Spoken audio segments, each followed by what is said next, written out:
Et nos visages s'illuminent à l'idée qu'après avoir passé 10 000 ans, nous n'aurons pas moins de temps. Mais vous savez, le moment où il faut travailler pour le Seigneur, c'est maintenant, n'est-ce pas?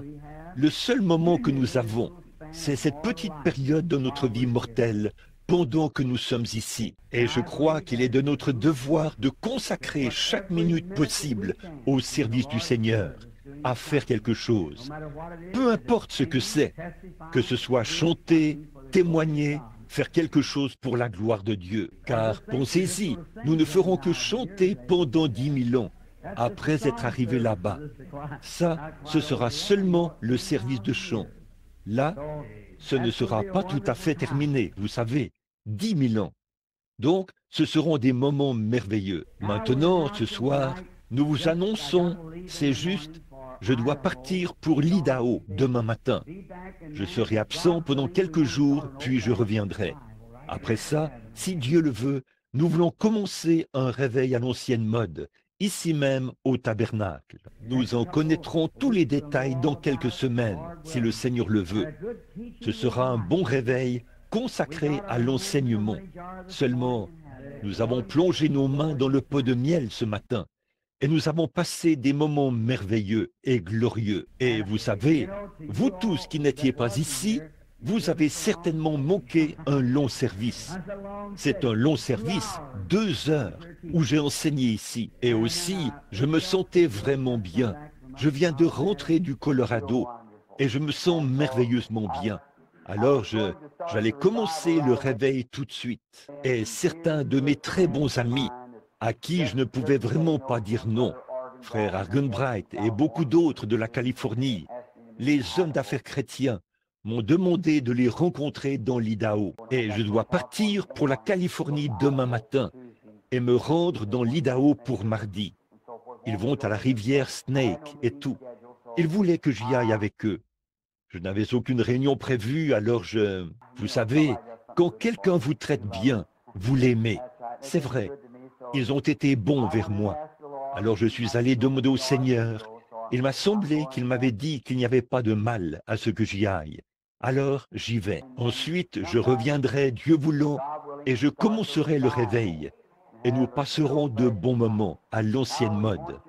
Alors, nous voulons que vous ayez ça à l'esprit et que vous priez à ce sujet, afin que Dieu ouvre tout simplement les écluses du ciel et répande sur nous l'esprit de réveil. Comme nous l'avons dit ce matin, vous savez, les eaux et, par exemple, la rivière, pourrais-je dire. Or, Et parfois, la rivière est tellement agitée, elle saute et bondit, mais elle ne contient pas plus d'eau que lorsqu'elle est calme au possible. Mais il y a un réveil qui est en cours, voyez-vous. Le vent souffle sur elle, et il la fait sautiller et se réjouir. Et la bonne chose à ce sujet, c'est que ça repousse tous les morceaux de bois et tous les déchets, comme je l'ai dit, vers le rivage. C'est ce que fait le réveil. Il nous fait bondir partout au point qu'il nous fait... Nous bondissons de ce côté-ci, nous bondissons dans les airs, et nous bondissons de ce côté-là. Nous allons prier pour ceci, et nous allons chez le voisin, vous voyez. Tout à coup, le Seigneur nous révèle. Tu sais, tu n'aurais pas dû parler de ce voisin de toute façon. Eh bien, je vais l'inviter à venir à l'église. Ça expulse un peu d'impureté, en quelque sorte, vous savez. C'est donc ce que nous voulons faire dans ces moments qui viennent. Bon, je ne veux pas prendre trop de votre temps, car je sais que demain, c'est lundi, et c'est un jour de travail. Et pendant la période du réveil, si Dieu le veut, nous voulons que ce soit seulement des services d'environ 1 bonne heure et demie ou 2 heures chaque soir. Le service de chant, puis passer directement à l'enseignement de la parole. Et je crois que les chants, c'est merveilleux. Mais on peut gâcher une réunion avec les chants, vous voyez, quand il y en a trop. Voyez, nous pouvons chanter, mais la maison de Dieu, ce à quoi ça sert, c'est pour la correction, pour la parole, pour la compréhension, l'instruction, afin que nous sachions comment nous conduire. Je pense que vous conduisez très bien vos chants maintenant, comme ce soir. C'était très bien. Bon, pendant cette période, nous aurons des chants spéciaux, bien sûr. On ne peut pas tous les avoir en un seul soir, Mais soir après soir, nous aurons des chants spéciaux et nous voulons que vous invitiez les gens, car il se peut que nous en fassions l'annonce seulement une fois que nous serons de retour. Guettez cela. Nous ferons passer une petite annonce dans le journal et vous pouvez tous venir. Eh bien, ce ne sera pas un service de guérison, ce sera un réveil. Bon, un réveil, ça ne signifie pas amener de nouveaux convertis. Un réveil signifie raviver ceux qui sont déjà convertis. Voyez, c'est qu'un réveil, ça veut dire raviver.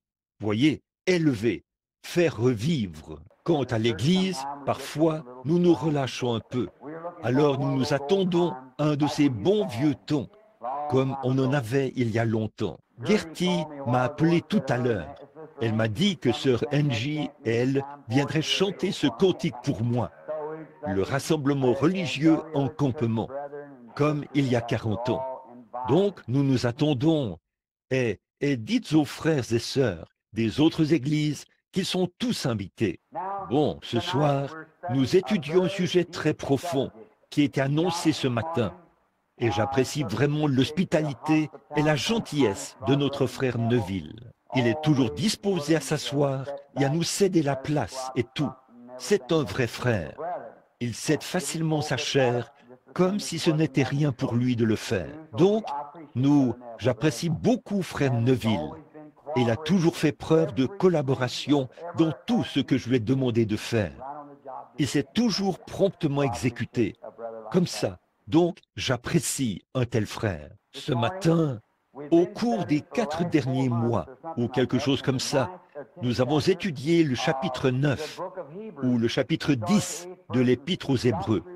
Nous avons commencé au verset 8 et nous nous sommes rendus jusqu'au verset 25, je pense, ce matin. Et pour ce soir, j'ai annoncé que j'allais enseigner, si le Seigneur le veut, sur le péché impardonnable. Le péché impardonnable, qu'est-ce que c'est? Maintenant, pour avoir un contexte, nous allons reprendre le passage de l'Écriture et passer en revue une ou deux déclarations de ce matin, puis aborder le sujet du verset 25, ou du verset 26 plutôt, du chapitre 10 de l'Épître aux Hébreux. Commençons notre revue à partir du verset 19 environ, et voyons quelques points. C'est Paul qui parle ici. Il essaie de présenter la différence entre la loi et la grâce. Le principe ou le sujet principal, c'est la différence entre la loi et la grâce. Et ici, il montre comment on s'approche de Christ par la loi et comment on s'approche de Dieu par Christ. Puis, il présente la différence entre les deux et il montre le rôle que joue chacune des deux. Et toutes les deux, dans les évangiles, jouent le même rôle. Seulement, c'était sous des dispensations différentes. Puis, nous avons vu que celui qui rendait ce culte venait et faisait son offrande sur la base du sacrifice ensanglanté.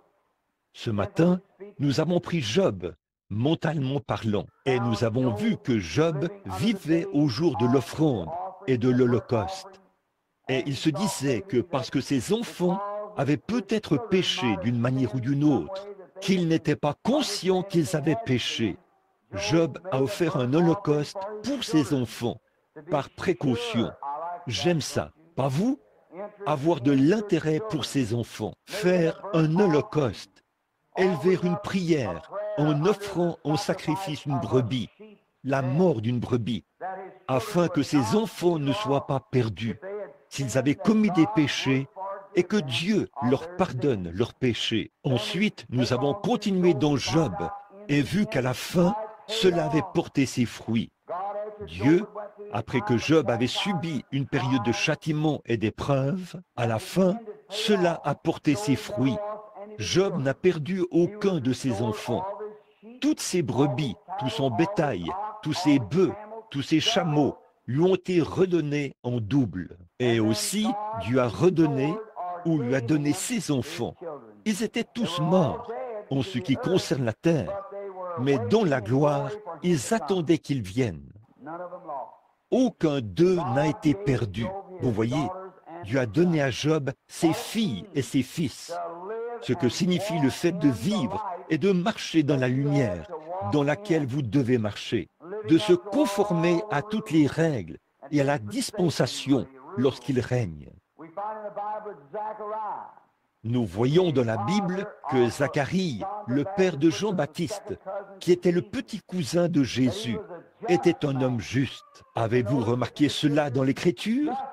Un homme juste qui vivait sous la loi et dans la maison duquel des prières se faisaient continuellement. Et sa femme, Élisabeth, était stérile. C'est le Saint-Esprit qui est venu à lui sous la forme où c'était Gabriel, l'archange, alors qu'il faisait son offrande, qu'il agitait de l'encens, qu'il brûlait de l'encens, pendant qu'on priait dans le temple. L'archange Gabriel est venu à lui parce qu'il marchait dans toute la lumière dans laquelle il devait marcher. C'est tout ce que Dieu peut exiger de nous, toute la lumière dans laquelle nous devons marcher. C'est là que l'Évangile, l'aspect mental de l'Évangile a échoué dans les pays païens. Parce que nous ne leur avons apporté qu'une théorie, ou une théologie plutôt, faite de main d'homme.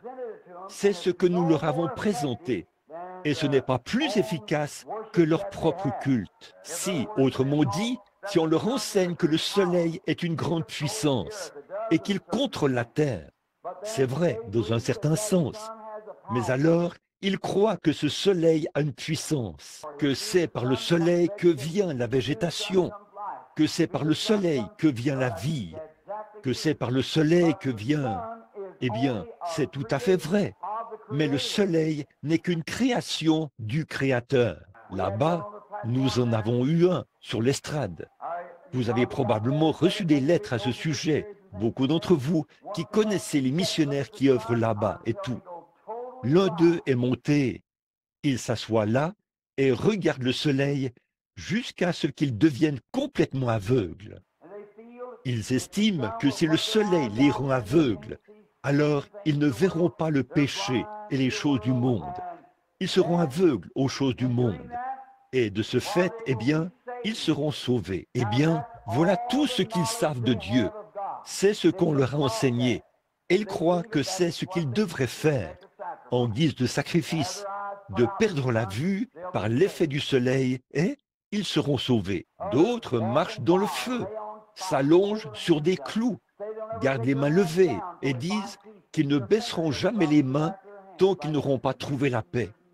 Et leurs ongles poussent vers le dos de leurs mains, comme ça, pendant des années et des années. Et leurs ongles poussent. Ils ne desserrent jamais leurs mains. Ils la maintiennent en l'air et marchent comme ça. Ils sont sincères, tout à fait sincères, mais ils n'ont pas l'Évangile. Bon, et là, il est de notre devoir de veiller à ce que ces êtres mortels, tout comme nous le sommes, et après tout, ce sont nos frères quant à la chair, car Dieu a fait d'un seul sang tous les hommes. Chaque homme, chaque être humain est issu du seul arbre, Adam au commencement.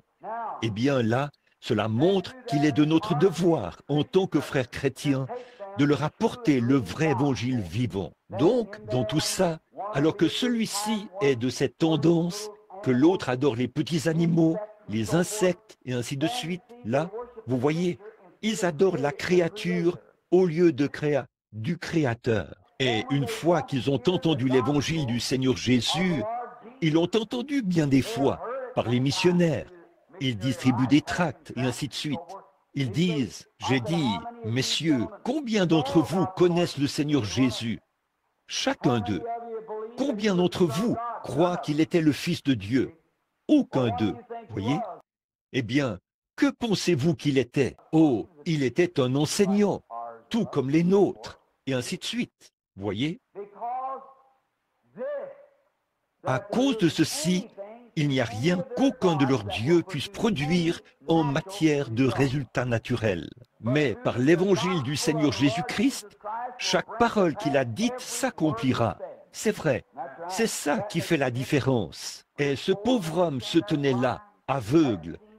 Il n'avait pas vu depuis des années et des années. J'ai dit, qu'est-ce que votre religion peut faire pour cet homme? Rien, bien sûr. J'ai dit, mais Jésus-Christ peut lui rendre la vue maintenant. Et il l'a fait. Donc c'est ça, la réalité de l'Évangile. Maintenant, Paul ici, lorsqu'il parlait dans l'Épître aux Hébreux, essayait de dire aux gens que la manière de s'approcher de Dieu, c'était par le sacrifice ensanglanté du Seigneur Jésus-Christ. C'est comme ça qu'on s'approche de lui, par Jésus, car c'est lui l'agneau qui ôte le péché du monde. Et Dieu a reconnu cela. Et maintenant, il dit, dans l'Ancien Testament, quand ils apportaient l'agneau, ils offraient leur offrande, leur sacrifice. Ils tenaient l'agneau par la tête pendant qu'il frissonnait et se mourait. Le sang giclait partout sur ce petit animal, alors que sa veine jugulaire était coupée.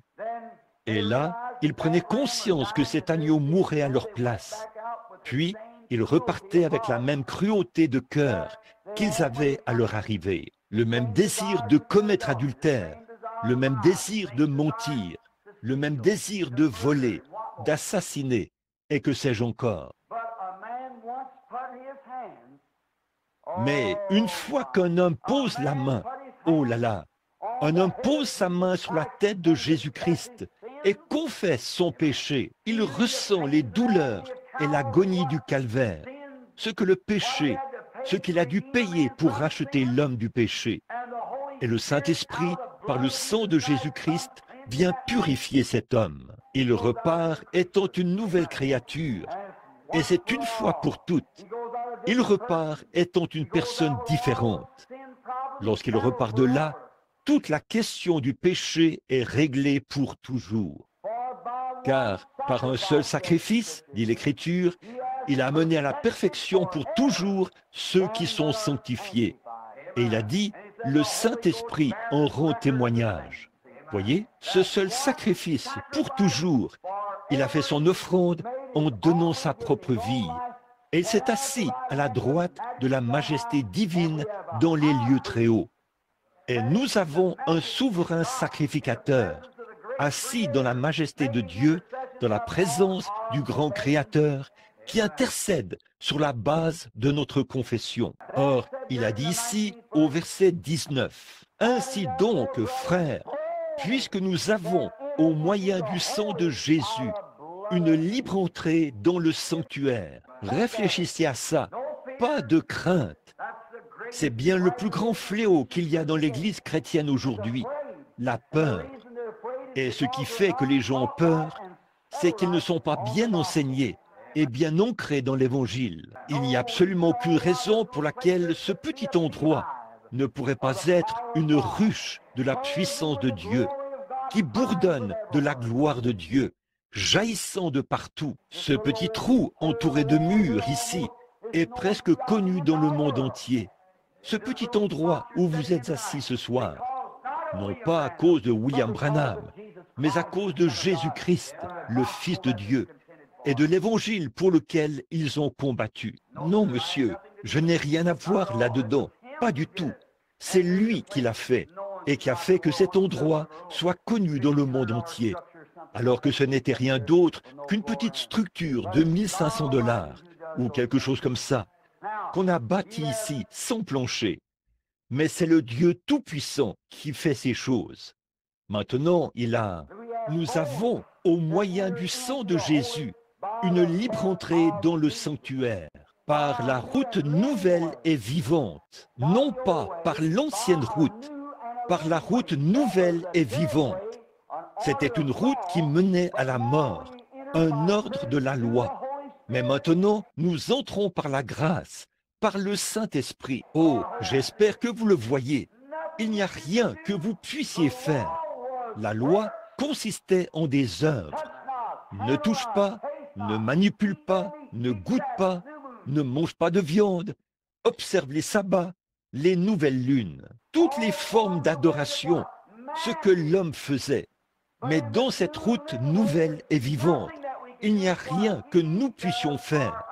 C'est ce que lui, il fait pour nous, par la grâce. Nous l'acceptons tout simplement. Christ ôte le péché. Nous le croyons, nous écoutons l'Évangile. Nous le croyons, nous l'acceptons. Après ça, si nous l'acceptons vraiment du fond du cœur, Dieu nous donne le Saint-Esprit comme témoignage. C'est alors que le Saint-Esprit vous confirme que vos péchés ont disparu et que vous êtes morts au monde. Vous vous relevez en nouveauté de vie pour marcher dans une nouvelle vie, pour vivre une nouvelle vie, pour vivre dans la puissance et dans la présence de Dieu. Il n'est plus question de se laisser entraîner par toutes sortes de choses, mais de marcher selon l'Esprit en tant que fils et filles de Dieu.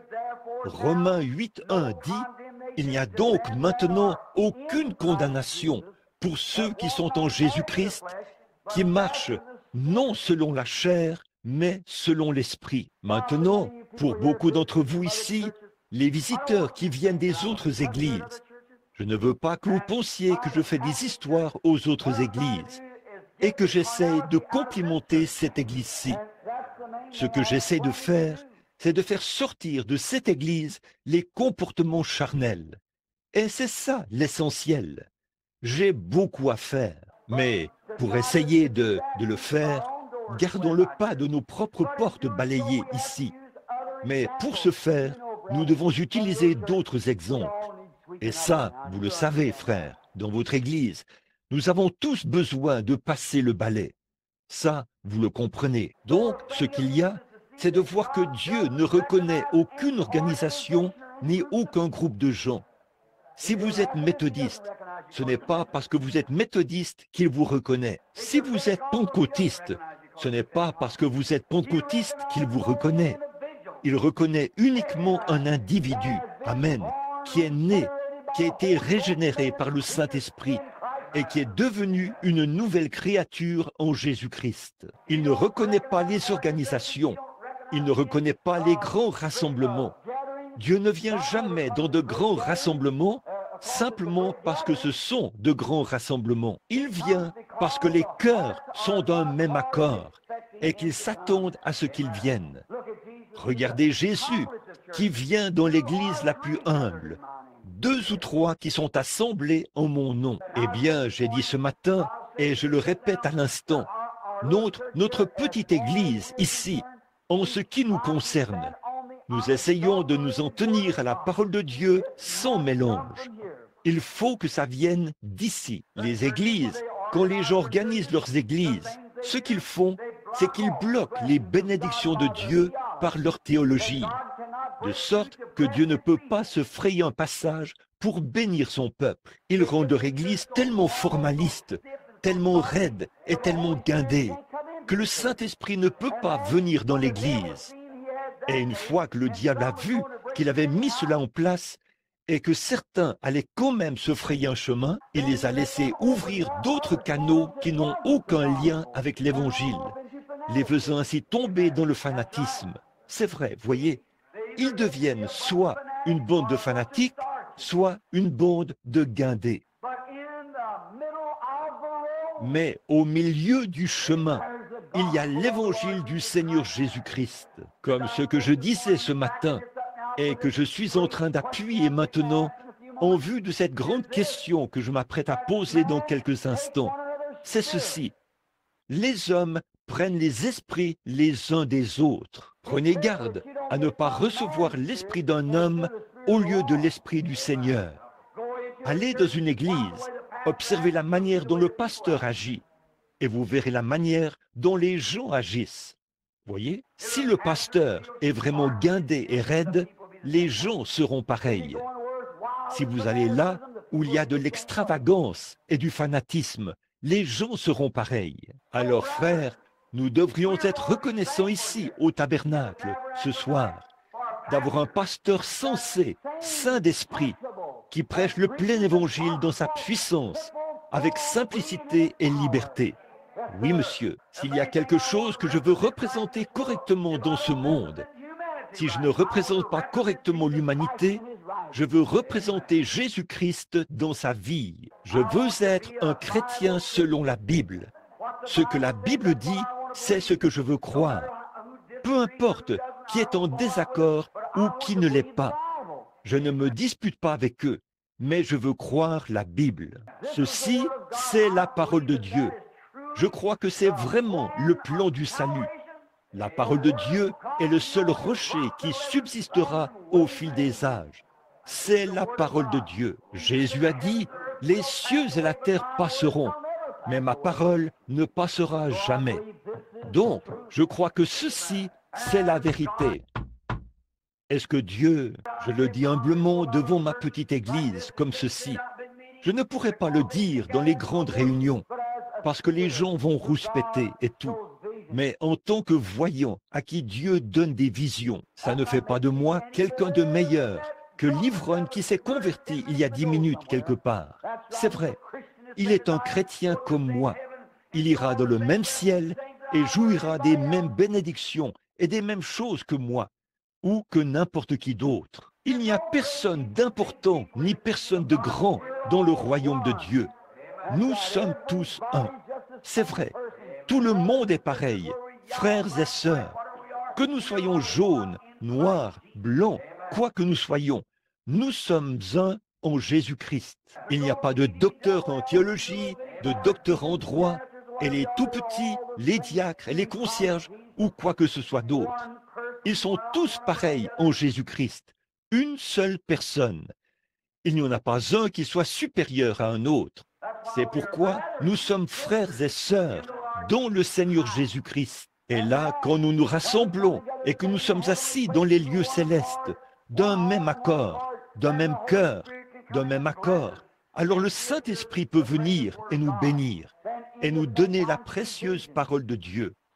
Là, ceci dit, très souvent, je vois des choses par des visions. Tout d'abord, quand quelqu'un me dit, ou que j'entends sur l'enregistrement, que j'ai une vision et que j'ai prédit quelque chose, avant de dire quoi que ce soit au sujet de la vision, quoi que ce soit, je vérifie d'abord cette vision par la parole de Dieu. Et si ce n'est pas conforme à la parole de Dieu, je dirais que c'est « grâce soit rendue à Dieu ». Jusqu'ici, cela a toujours été conforme à la parole. Mais si jamais c'était contraire à la parole de Dieu, je dirais « ne considérez pas cela parce que c'est faux ».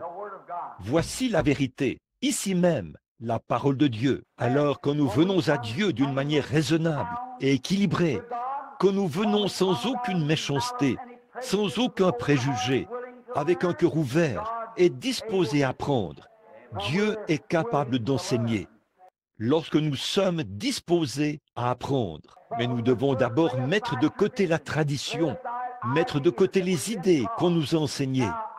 Bon, je sais que votre mère vous enseignait des choses qui étaient très bonnes et tout, mais il y a des fois où votre mère s'est trompée. J'ai une mère assise ici même le sujet même que je vais traiter dans quelques instants. Elle m'a dit, il y a des années, qu'elle pensait que le péché impardonnable, c'était lorsqu'une femme, un cas d'avortement, autrement dit, ôter la vie à un enfant avant sa naissance.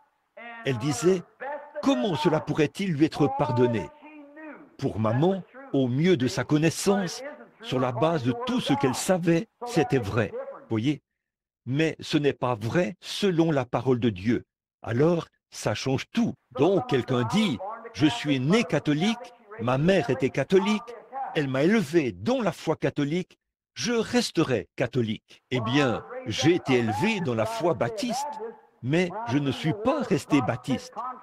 Quand j'ai vu que la doctrine baptiste était contraire à ce que disait la parole de Dieu, j'ai cru la parole de Dieu et j'ai considéré la parole de tout autre homme comme un mensonge. Je ne me dispute pas avec cet homme. Je lui dis, frère, ceci, c'est ce que je crois. Je suis toujours ton frère, mais je crois que ceci, c'est la parole de Dieu. Maintenant, une fois qu'on est bien affermi, qu'on a un bon fondement, alors on a une pleine liberté pour entrer. Or, je connais des gens, et vous devez tous admettre qu'il y a des gens dans les groupes de la sainteté, qu'il y a des gens dans les groupes pentecôtistes, qu'il y a des gens dans les groupes nazaréens, chez les pèlerins de la sainteté, chez les méthodistes, les baptistes et tout, qui prétendent être chrétiens, mais qui ne sont pas chrétiens. Au fond de leur cœur, Ils savent qu'ils ne sont pas chrétiens, mais je ne crois pas qu'il y ait un seul homme ou une seule femme dans n'importe lequel de ces groupes qui puisse se présenter devant Jésus-Christ et se repentir véritablement de ses péchés avec un cœur sincère et entièrement abandonné, et qui disent « Seigneur, je crois vraiment », sans que Dieu ne lui accorde à l'instant même le baptême du Saint-Esprit. Eh bien, vous êtes un croyant, mais Dieu ne reconnaît pas votre foi tant qu'il ne vous le prouve pas. Amen. Ô frère, permettez-moi de vous dire quelque chose. Lorsque votre foi, il se peut que ce soit reconnu d'après vos pensées à vous, mais quand cela arrive dans les pensées de Dieu, Dieu scelle cette foi par le baptême du Saint-Esprit. Abraham a cru Dieu et cela lui était imputé à justice. Dieu lui a donné le sceau de la circoncision comme signe qu'il l'avait accepté. Alléluia! Et le sceau du Dieu vivant aujourd'hui, sondez les Écritures. C'est le baptême du Saint-Esprit dans le cœur humain. Amen. Éphésiens 4,30 dit « N'attristez pas le Saint-Esprit de Dieu, par lequel vous avez été scellés jusqu'au jour de votre rédemption. » Le sceau de Dieu, Dieu qui vous reconnaît comme étant un croyant, vous scelle dans le corps par le baptême du Saint-Esprit. Alors, si vous n'avez pas été séduit pour croire une théorie, une émotion ou quelque chose de ce genre, ce qui est très bien, je n'ai rien contre ça. Peu importe de quelle manière Dieu vous l'a donné, ça ne concerne que Dieu et vous, voyez-vous. Mais une fois qu'un homme est né de l'Esprit de Dieu, vous le verrez s'avancer avec autant d'assurance et d'humilité possible jusqu'au trône de la grâce. Il saura qu'il a le droit de manger de l'arbre de vie. En effet, il s'est passé quelque chose en cet individu, une expérience qu'il n'a jamais trouvée nulle part ailleurs dans le monde. Et chaque homme ou femme qui est né de l'Esprit de Dieu a vécu une expérience personnelle. Et il sait exactement quand c'est arrivé, comment c'est arrivé et quel effet cela a eu sur lui. Chez tous les hommes et toutes les femmes qui sont nés de l'Esprit de Dieu, il s'est passé quelque chose. Il y a quelque chose qui change. Qu'est-ce que c'est? C'est une conversion. Comme nous l'avons dit ce matin, vous avez là un vieux drap sale au possible, plein d'encre et de tout le reste. Rien ne peut enlever cela. Vous le trempez dans un seau rempli d'eau de javel ou dans un bassin. Vous le ressortez et il est blanc au possible. C'est ce que le sang de Jésus-Christ fait aux croyants qui confessent son péché. Il est dit, il y a une source remplie du sang, des veines d'Emmanuel. Tout pécheur plongé dans ce flot est lavé de tout péché. Alors quand Dieu secoue le drap et voit qu'il a séché par l'effet des saints vents de Dieu qui viennent du ciel comme un vent impétueux, il prend le Saint-Esprit et scelle cela jusqu'au jour de la rédemption, comme ça. Alors le diable regarde ce sceau et il ne peut pas s'en approcher. Il peut harceler cela, bourdonner autour de cela, faire des histoires par rapport à cela, mais il ne peut pas toucher à cela. C'est vrai, il ne peut pas toucher à cela, parce qu'il y a un sceau de Dieu qui le lui interdit. Alléluia, qui lui interdit de toucher à cela. C'est la propriété privée de Dieu. Alléluia. Oui, monsieur, c'est ce qui fait que ces hommes marchent avec assurance. Ils n'ont pas peur de rétrograder.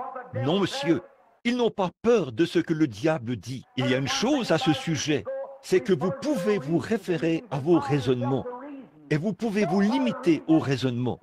N'essayez pas de raisonner la chose. Vous dites, bon, je vais voir, peut-être que je ferai ceci. Ne raisonnez pas la chose, croyez cela. Dieu ne vient pas par le raisonnement. C'est tout à fait déraisonnable. Personne ne peut comprendre Dieu. Vous n'avez jamais pu le faire et ils ne le pourront jamais. On ne connaît pas Dieu par le raisonnement. On connaît Dieu par une simple foi d'enfant, en acceptant sa parole.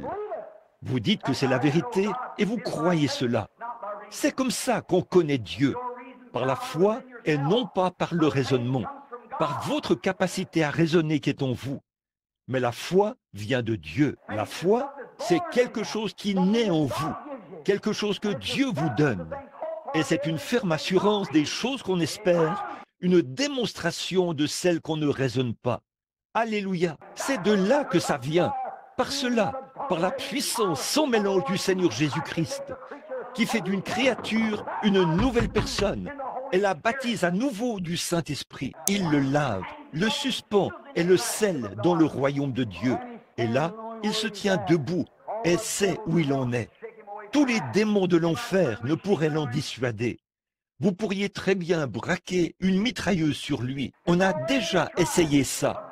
Il y a quelques semaines, j'ai visité les catacombes où il y avait de vieux os et des crânes. Et il n'en restait qu'à peu près ça, des saints et des martyrs qui étaient morts. Je me suis tenu dans l'arène où on les donnait en pâture aux lions et tout le reste. Et sans sourciller, ils ont affronté la mort. Sachons ceci, qu'ils le connaissent dans la puissance de sa résurrection. Et qu'un de ces jours, il y aura une secousse. Ils sortiront de là, en tant que saints du Dieu vivant, lavés par le sang. Oh frère, un homme qui est un jour entré en contact avec Dieu ne peut plus être le même. Je me souviens du vieux Légion, de ce jour où cet homme a rencontré Jésus-Christ, alors qu'il avait l'esprit dérangé. Les démons l'avaient possédé, au point qu'il était une légion. Mais une fois dans la présence de Christ, il est rentré chez lui, raconter aux siens les bonnes choses que Dieu avait faites pour lui. Les gens disent que la religion rend fou. Ce n'est pas le cas. Vous n'avez pas votre bon sens tant que vous n'avez pas trouvé Jésus-Christ, car il est le seul auteur de la vie qui peut vous redonner votre bon sens. Alors nous avons, au moyen du sang de Jésus-Christ, une libre entrée dans le sanctuaire. Amen. Par la route nouvelle et vivante qu'il a inaugurée pour nous au travers du voile, c'est-à-dire de sa chair. La chair, quel rôle joue-t-elle? La chair sert uniquement de voile au sang.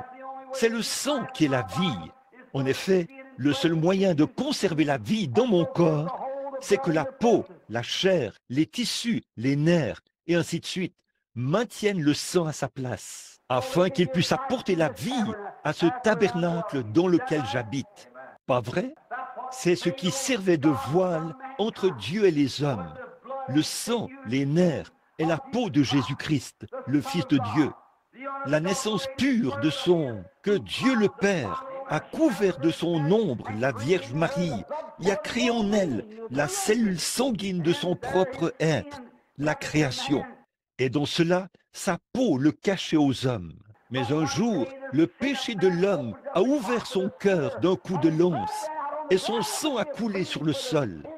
Ce sang a été donné gratuitement pour les péchés du monde, et s'est révélé aujourd'hui. Et alors que ce sang est sorti, l'Esprit est aussi sorti.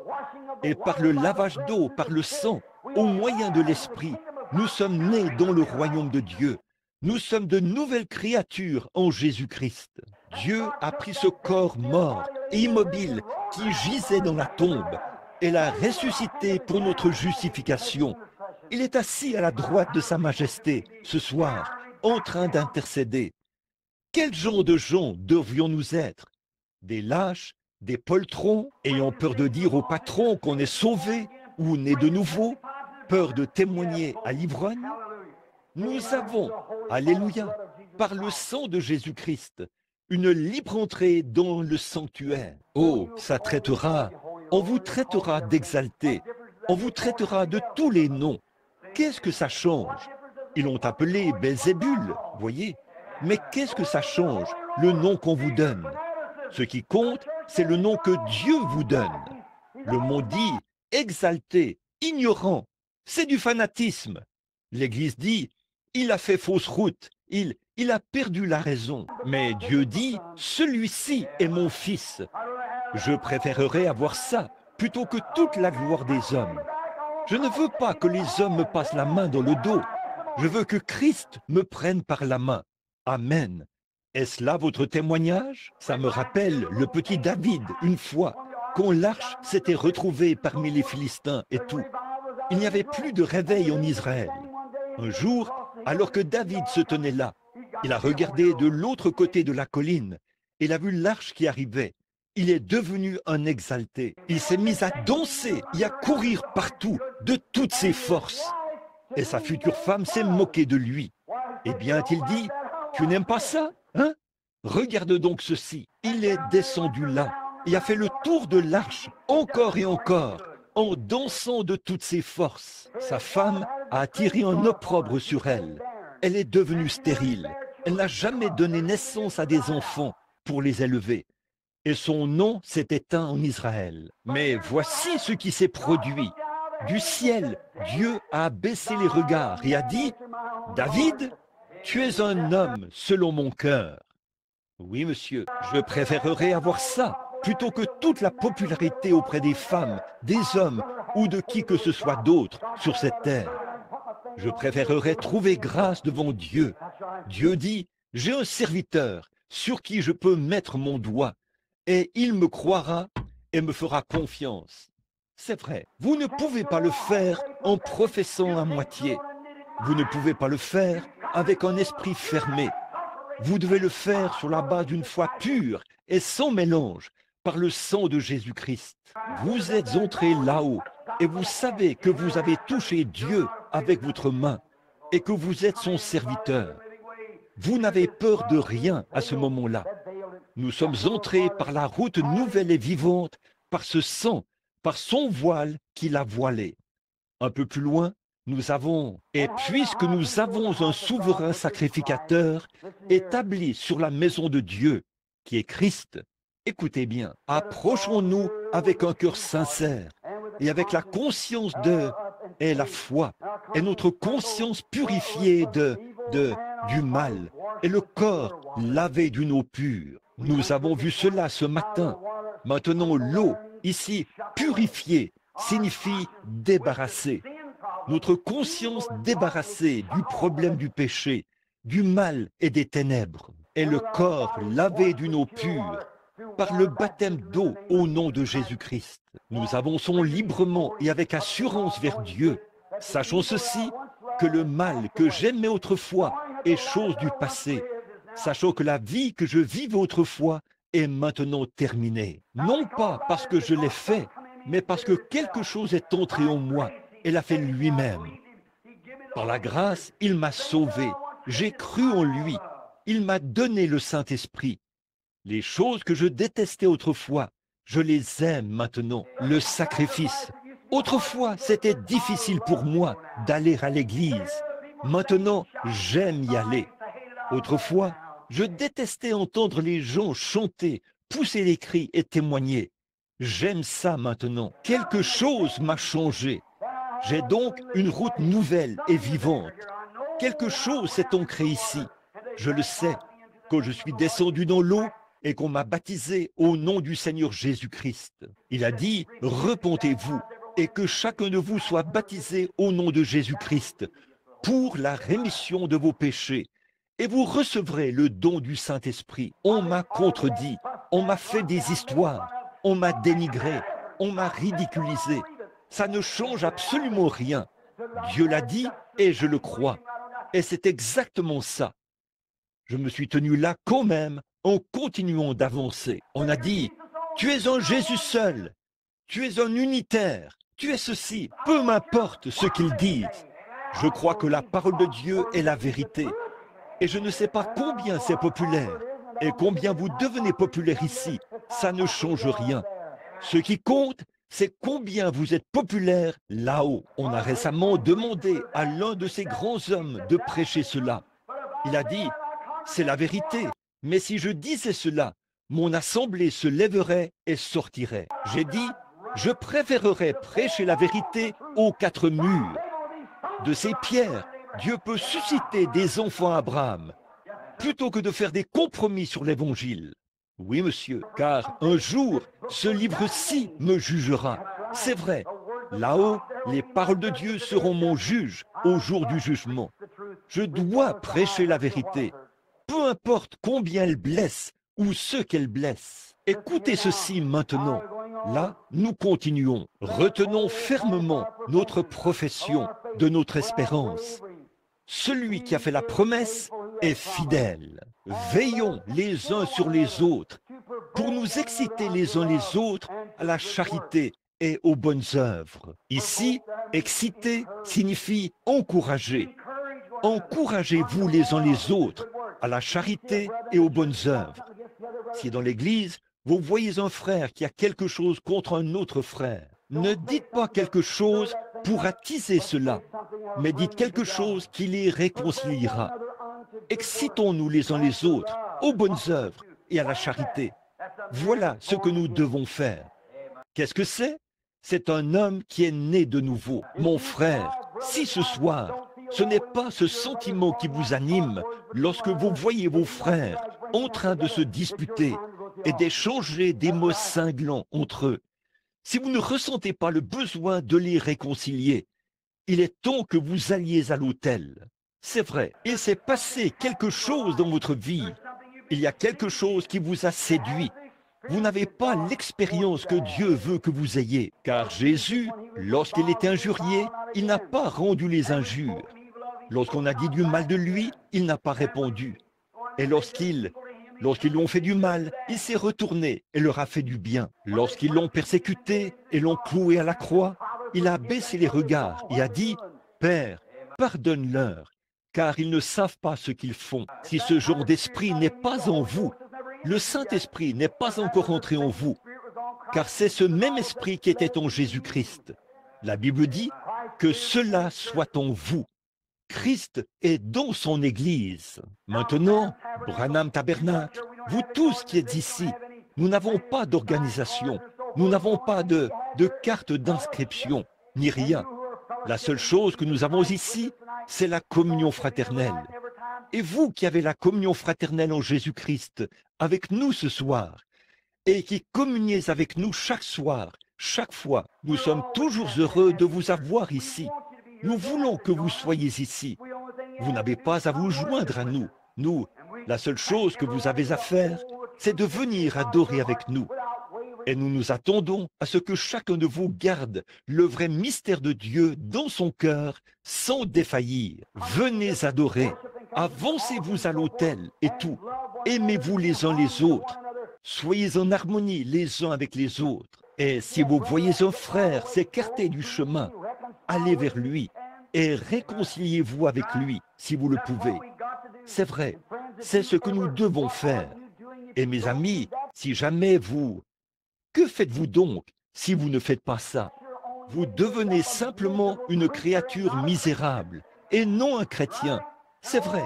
Et tout ce que vous faites, c'est en vain. Jésus n'a-t-il pas dit, c'est en vain que vous m'honorez, en enseignant comme doctrine des commandements d'hommes. Vous dites, eh bien, j'ai adhéré à l'Église, j'ai mis mon nom dans le registre, j'ai fait ces choses.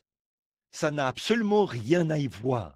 Si un homme ne naît d'eau et d'esprit, il n'entrera point dans le royaume. Remarquez, j'en arrive maintenant au dernier verset, juste avant de terminer, ou avant d'aborder mon sujet principal.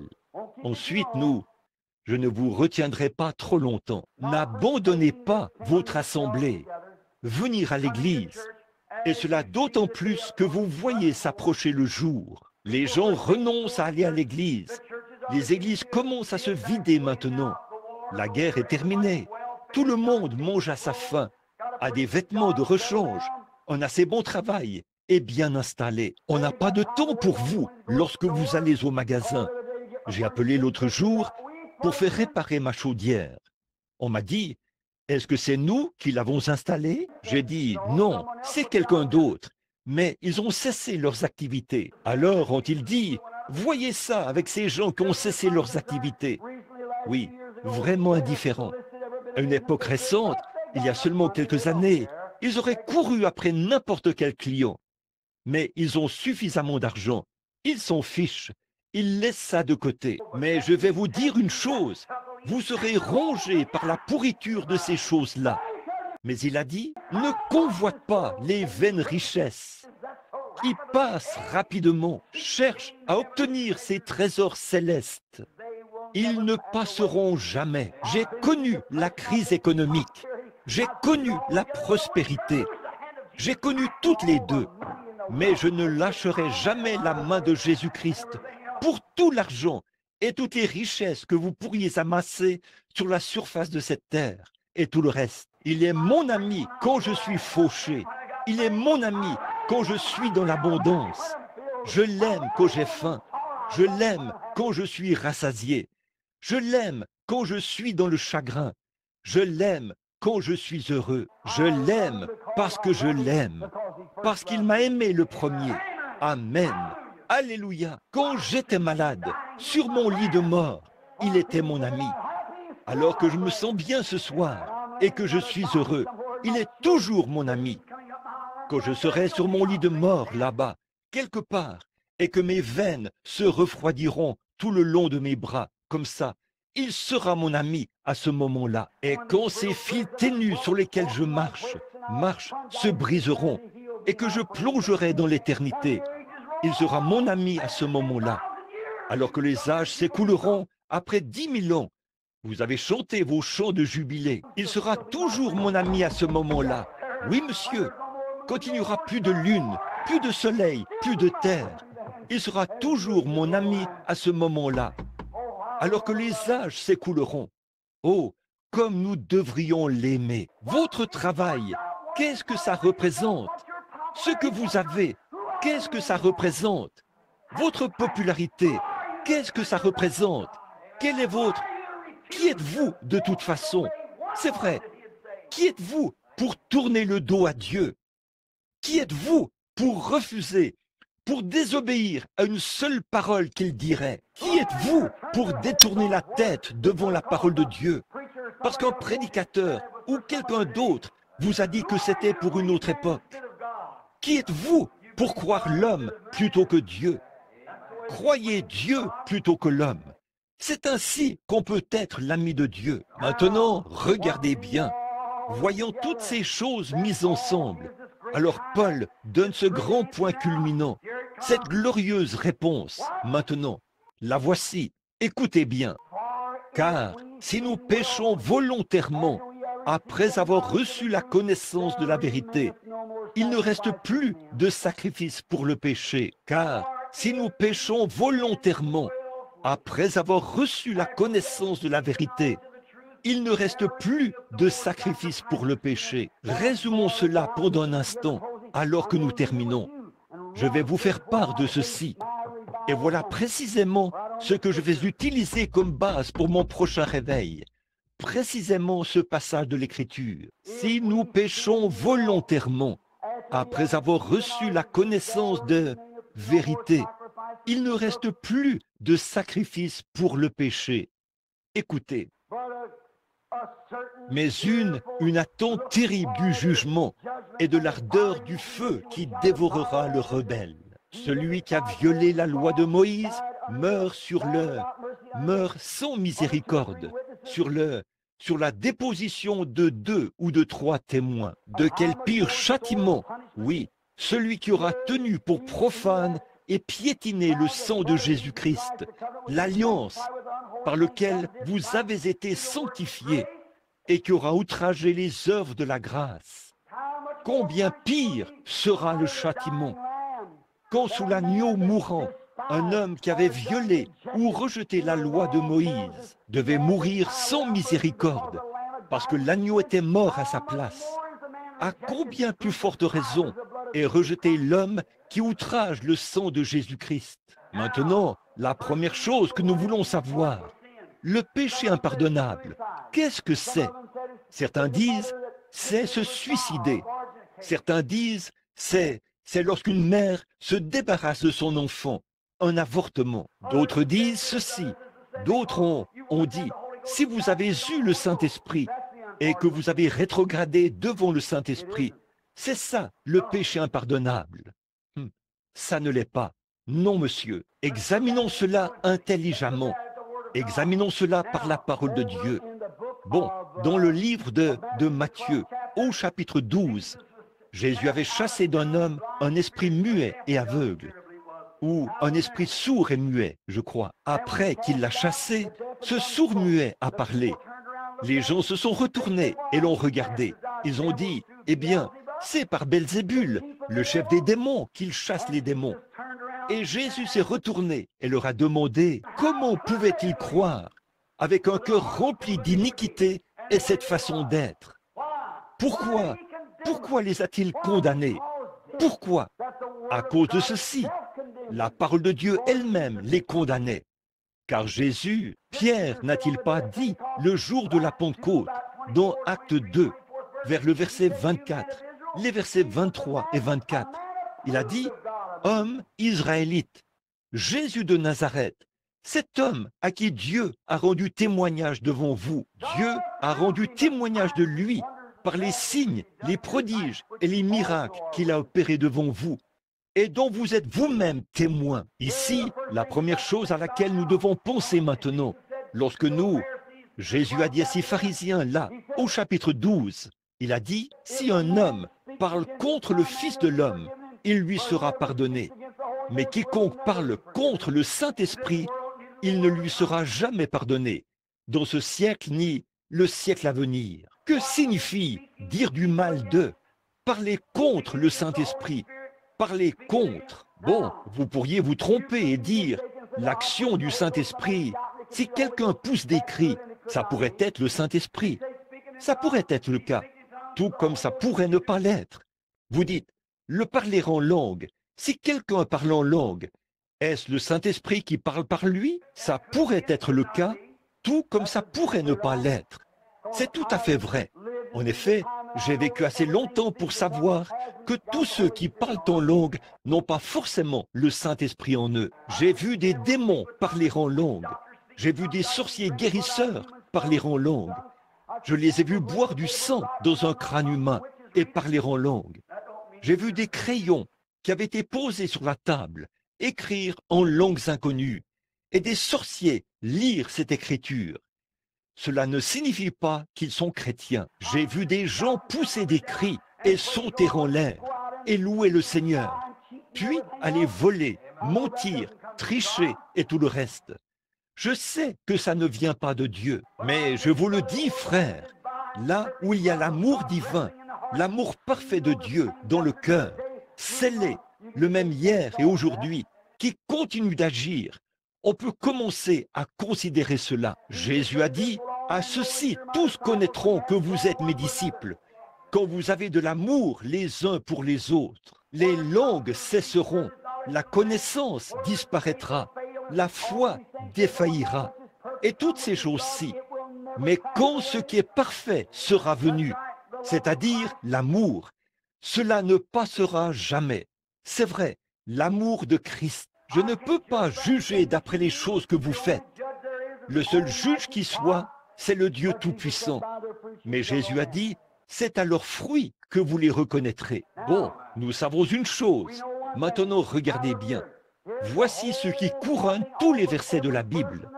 Nous allons prendre cela dans quelques instants et vous montrer que chaque passage où cela a été mentionné, l'impardonnable, le péché impardonnable. Puis Paul vient ici. Pour couronner le tout, il dit, si nous péchons volontairement, après avoir reçu la connaissance de la vérité, il ne reste plus de sacrifice pour le péché. Alors, c'est forcément ça, le péché impardonnable. De pécher volontairement. Pas vrai? Celui qui pêche volontairement. Maintenant, le péché, qu'est-ce que c'est? Ensuite, ce qu'il faut savoir, c'est ce qu'est le péché. Le péché, c'est de désobéir. Le péché, c'est de rejeter. Maintenant, regardez bien. Le premier péché, j'avais un endroit ici que je voulais vous montrer. Le premier endroit dans cette Scofield, ici, ce qu'il a écrit ici, en note de bas de page. Je crois que ça se trouve dans Romains, chapitre 3. Il a dit ici, en s'appuyant sur Webster pour en donner l'interprétation, bien sûr, dans ses notes de bas de page. Il a dit, le péché, c'est de rejeter la volonté de Dieu révélée. Le péché, dans sa forme initiale, c'est de rejeter la parole de Dieu révélée, ce que Dieu ou la volonté de Dieu. Lorsque Dieu révèle quelque chose comme étant sa volonté, de rejeter cela, c'est blasphémer. ou rejeter Dieu. Quel a été le premier péché? Examinons cela. Retournez là dans Genèse 3. Vous pourrez le lire quand vous rentrerez chez vous, si vous le voulez.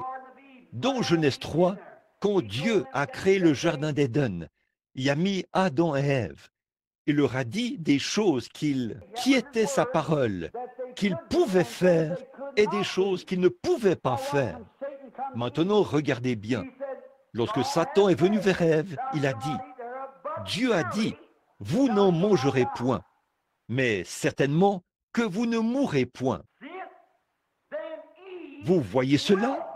Alors Ève a volontairement, vous saisissez? Ève a volontairement fait quelque chose qu'elle savait que Dieu avait dit de ne pas faire. Pas vrai? Maintenant, regardez bien ça. Quand Ève a volontairement, c'est là le tout premier péché qui a été commis. Pas vrai? Ève, connaissant la volonté de Dieu, a volontairement refusé de s'y conformer. Pas vrai? Ça, c'est le premier péché. Alors, le péché, qu'est-ce que c'est? Dans Jean chapitre 3, verset 18, Jésus-Christ lui-même a dit ceci, que celui qui ne croit pas est déjà jugé. Pas vrai? Alors le péché, c'est en fait l'incrédulité. Satan, dans sa séduction, a dit à Ève que Dieu a dit cela, mais ce n'est pas ce qu'il voulait dire. Vous voyez comment il a badigeonné la parole en blanc? Eh bien là, il a dit, voyons, Dieu l'a dit, mais ce n'est pas ce qu'il voulait dire. Autrement dit, vous serez, nos yeux s'ouvriront. Vous connaîtrez des choses, vous aurez beaucoup plus de connaissances. Et maintenant, Satan raconte ce même mensonge pourri aux prédicateurs et aux membres d'Église aujourd'hui. Ils disent, la parole de Dieu dit ceci, cela, mais ce n'est pas ce que cela veut dire. La parole de Dieu veut dire exactement ce qu'elle dit. C'est vrai, je parlais ici, il n'y a pas longtemps, à ma propre église et au mien, quand certains ont dit, ils venaient de l'extérieur de la ville. Lors des services de guérison, je n'ai jamais présenté aucun point de doctrine, parce que ce sont des groupes mixtes. Mais dans ma propre église, je prêche ce que je crois être la vérité. Tout ce que je prêche, c'est la vérité. Mais je n'entre pas dans les détails par rapport à cela. Quand quelqu'un m'a vu baptiser ici, au nom du Seigneur Jésus-Christ, il a dit, « Frère Branham, tout ce temps, je pensais que vous étiez un trinitaire. » J'ai dit, « Vous n'avez pas encore fini de penser. » J'ai dit, « La Bible dit, et il n'y a pas un seul endroit où quelqu'un ait jamais été baptisé autrement qu'au nom de Jésus-Christ. » Eh bien, a-t-il dit, « Mais vous savez, j'ai dit, c'est juste là, sous vos yeux, un frère adventiste du 7e jour, dont le frère est assis ici en ce moment, est venu ici, chez moi, une fois, pour me défier à ce même sujet.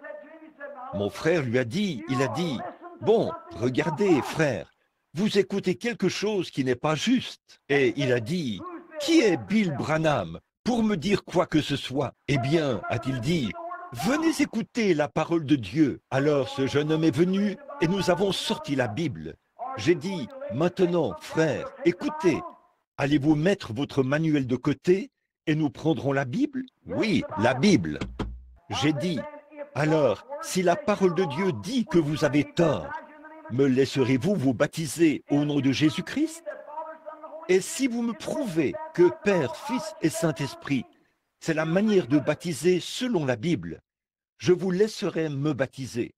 Il était d'accord. Et son tout premier passage, qui était le seul passage qu'il ait pu trouver, cela a été condamné tout de suite. Après ça, il a refusé de me laisser le baptiser. Maintenant, qu'est-ce que cela signifie?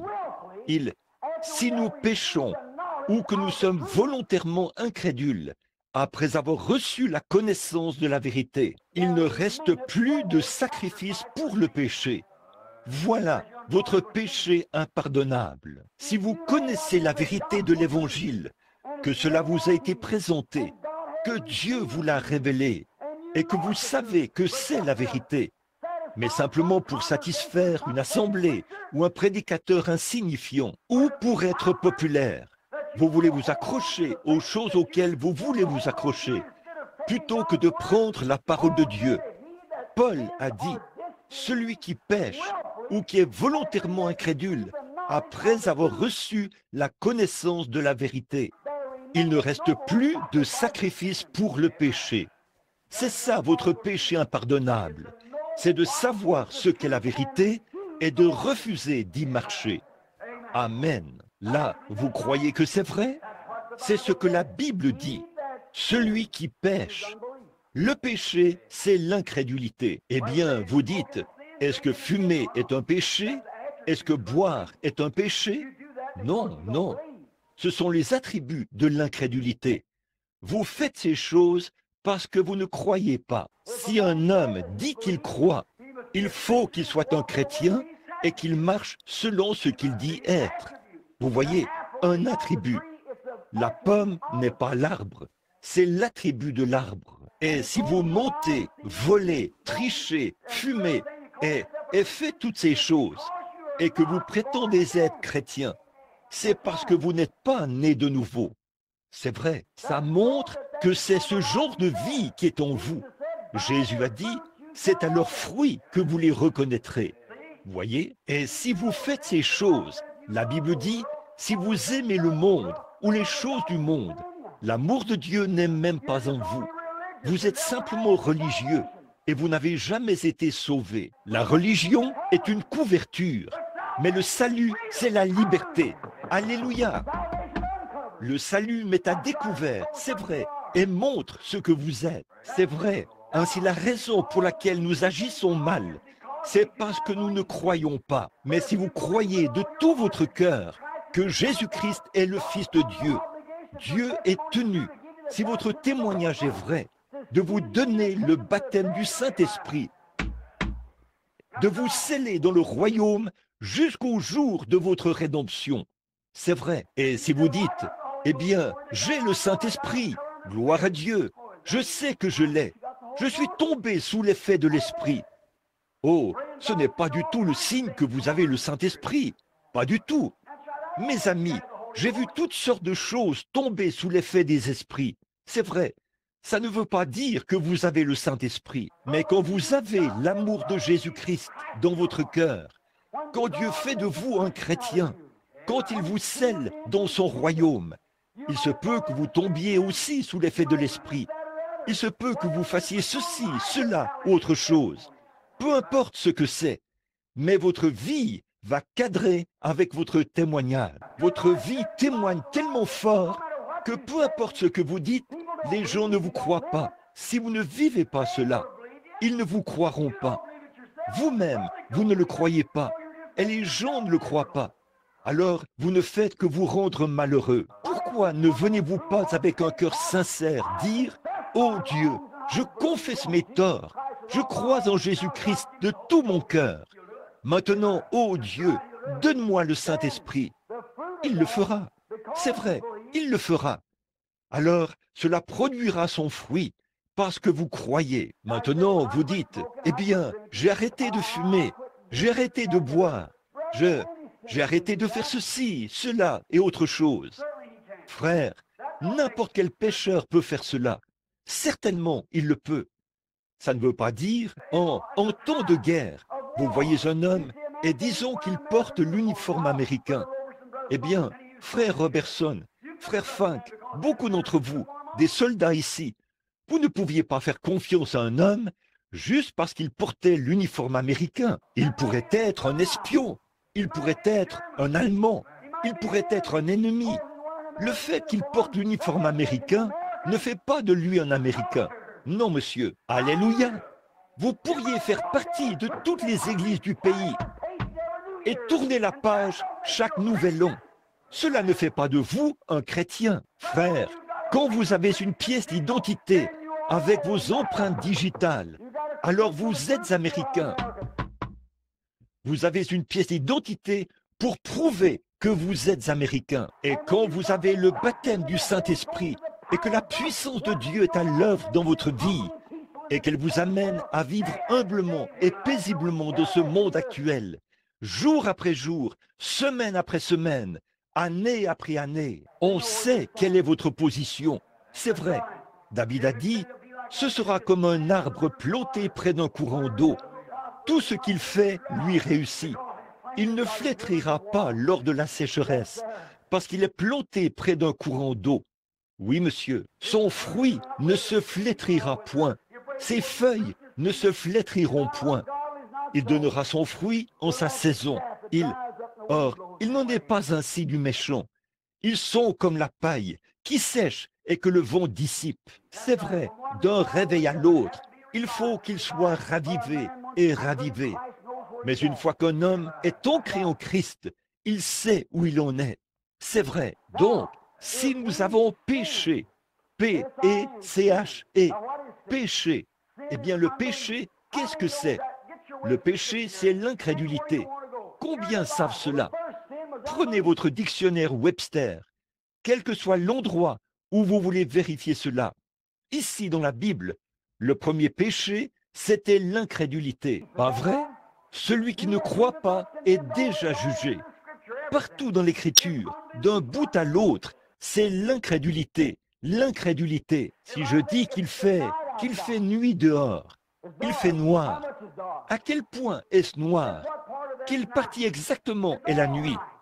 Le tout est la nuit, pas vrai? Il fait nuit parce qu'il fait noir, pas vrai? Dans quelle partie de cette pièce se trouve la lumière? Est-ce dans cette partie-ci que se trouve la lumière? Eh bien, la lumière se trouve dans toute la pièce. C'est de la lumière, parce que c'est de la lumière. Et si vous êtes un croyant, vous êtes un chrétien. Si vous n'êtes pas un croyant, vous n'êtes pas un chrétien. C'est tout, car vous n'êtes pas sauvé par de bonnes œuvres. Vous n'êtes pas sauvé parce que vous poussez des cris. Vous n'êtes pas sauvé parce que vous dansez par l'esprit. Vous n'êtes pas sauvé parce que vous parlez en langue. Vous n'êtes pas sauvé parce que vous observez le sabbat. Vous n'êtes pas sauvé parce que vous mangez de la viande. Vous n'êtes pas sauvé parce que vous adhérez à l'Église. Vous n'êtes pas sauvé par le baptême d'eau. Vous êtes sauvé par la foi. C'est par la grâce que vous êtes sauvés. C'est vrai. Et lorsque vous êtes vraiment sauvés, ces autres choses viennent automatiquement. Vous parlez en langue. Vous pouvez pousser des cris. Vous pouvez louer Dieu. L'esprit des prophètes est soumis aux prophètes. Quand le pasteur voit quelque chose qui cloche, il dit « Regarde ma sœur ou mon frère, ça c'est mal. » Vous vous soumettez. C'est vrai, vous vous soumettez. L'esprit des prophètes est soumis aux prophètes. Soumettez-vous simplement et dites « Oh Dieu, pardonne-moi, je ne voulais pas faire du désordre. Je suis prêt à... Oh, si l'Église continue à avancer, alors vous verriez une Église qui agit pour la gloire de Dieu. L'esprit des prophètes est soumis aux prophètes. Tout est en ordre. L'Église est en ordre. Mais si vous levez la tête avec prétention et dites « Je ne crois pas », je vous le dis tout de suite, je ne crois pas. Cela montre tout de suite qu'il y a quelque chose qui cloche chez vous. C'est mal. Il y a quelque chose qui cloche. Vous ne pouvez pas supporter la correction. Vous savez ce que je veux dire. L'Écriture dit, prenez garde à cela aussi. C'est vrai. Si vous ne pouvez pas supporter la correction, que vous ne pouvez pas demeurer dans l'ordre, que vous ne pouvez pas demeurer dans les choses de Dieu, alors vous vous retirez. Paul a dit, ils sont sortis du milieu de nous parce qu'ils n'étaient pas des nôtres. C'est vrai. Et il a dit, tous ces enseignements, et il a dit, quand je viens parmi vous, il y a ceci, il y a cela, et il y a autre chose. Il a dit, eh bien j'ai appris qu'il y a même des disputes, et qu'un homme va avec sa propre mère, et qu'un autre s'enivre à la table du Seigneur. Il a dit, j'apprends toutes ces choses, cela ne devrait pas se faire. Et quand ils sont partis, il a dit, eh bien, ils sont sortis, parce qu'ils n'étaient pas des nôtres. C'est vrai, il a dit, vous mangez aux tables du diable, puis vous mangez à la table du Seigneur. Et vous essayez de prétendre être chrétien. Il les a taillés, il les a mis en pièces, il les aimait, mais il leur a dit la vérité. Et quand cette génération-là se lèvera, et que Paul se tiendra devant eux. Paul pourra dire, « Je suis pur du sang de vous tous. Je vous ai dit toute la vérité de Dieu, sans en rien cacher. Je n'aurai pas à répondre de l'époque de Paul. Mais quand cette génération-ci se lèvera, je devrais me tenir là en tant que témoin. Donc, si je sais que quelque chose est la vérité, et que je refuse de la dire, et que je fais des compromis à cause de la popularité, je serai rejeté en tant qu'hypocrite. Mais il se peut très bien que je sois rejeté en tant qu'imposteur, que je sois rejeté en tant que fanatique, et qu'on me traite de tous les noms ici dans le monde. Mais ce jour-là, Dieu dira, « Tu as gardé ma parole. Je te garderai au jour de la tribulation. » C'est vrai, c'est ce qu'il faut faire. Si la Bible n'enseignait pas le baptême du Saint-Esprit et que cela avait pris fin il y a très longtemps, j'enseignerais la même chose. La Bible enseigne Jésus-Christ, le même hier, aujourd'hui et éternellement. Si elle disait que les miracles ont pris fin avec les apôtres, je croirais cela. Mais Dieu a dit, voici les miracles qui les accompagneront jusqu'à la fin du monde. Je crois cela. S'ils disent que les gens ne pouvaient parler en langue que pendant l'âge apostolique, et que la Bible dit que c'est le seul âge où l'on pouvait parler en langue, je croirais cela. Mais il a dit, ces miracles, y compris le parler en langue, auront cours jusqu'à la fin du monde. Si le baptême d'eau au nom de Jésus devait cesser avec les apôtres et prendre la forme de Père, Fils et Saint-Esprit de l'Église catholique, si nous devions cesser cela à cette époque-là, pour commencer avec ceci, je ferai la même chose. Mais il est enseigné que ça demeure le même. Cet évangile devra être prêché dans le monde entier pour servir de témoignage. Et alors viendra la fin. Si l'aspersion était dans la Bible, je ferais l'aspersion. C'est vrai, peu importe ce que c'est. Si le lavement des pieds n'était pas dans la Bible, je ne prêcherais pas cela. Mais la Bible dit, vous êtes heureux si vous savez ces choses et que vous les pratiquez. Et j'ai dit la vérité. Si le souper du Seigneur était spirituel et qu'on ne devait pas le prendre littéralement, je le dirais. Mais Jésus a dit, heureux, il a dit, faites ceci, prenez ces éléments qui viennent de lui, son corps, jusqu'à ce qu'il revienne. Je m'en suis tenu à cela. S'il avait dit que la guérison divine avait pris fin à cette époque-là, je croirais cela. Mais Jésus a dit, ils imposeront les mains aux malades, et les malades seront guéris jusqu'à la fin du monde. Je crois cela, c'est vrai. Je crois que les miracles accompagnent les croyants. Je me tiens là et je vois beaucoup de fanatisme qui s'élève. Les gens agissent comme ça. Ils se moquent et ridiculisent comme ça. Pas qu'ils ridiculisent, mais ils vont là-dehors et jettent l'opprobre.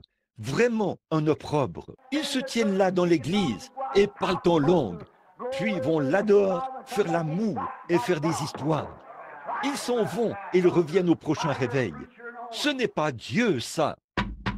C'est vrai, non monsieur, c'est à vos fruits qu'on vous reconnaît. Peu m'importe, là, on peut leur présenter la vérité et dire, la voici, c'est ainsi dit le Seigneur.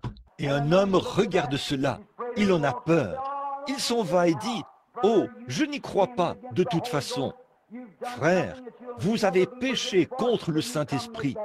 Vous avez fait quelque chose qui ne vous sera jamais pardonné, tant que vous ne serez pas venu rectifier cette chose. Si je me rends jusqu'à la rivière Oyo et qu'il y a un pont et on me dit que c'est par ce pont qu'il faut traverser, moi je dis, eh bien, je vais prendre mon automobile et utiliser un autre moyen. Le pont est bien là. On l'a bâti à cet endroit-là. Il y a un droit de passage à payer. Il me faut emprunter ce pont si je veux passer de Jeffersonville au Kentucky. Il me faut emprunter ce pont, pas vrai? Oh, je dis, je ne vais pas le faire. Je vais aller m'acheter un bateau et traverser en bateau.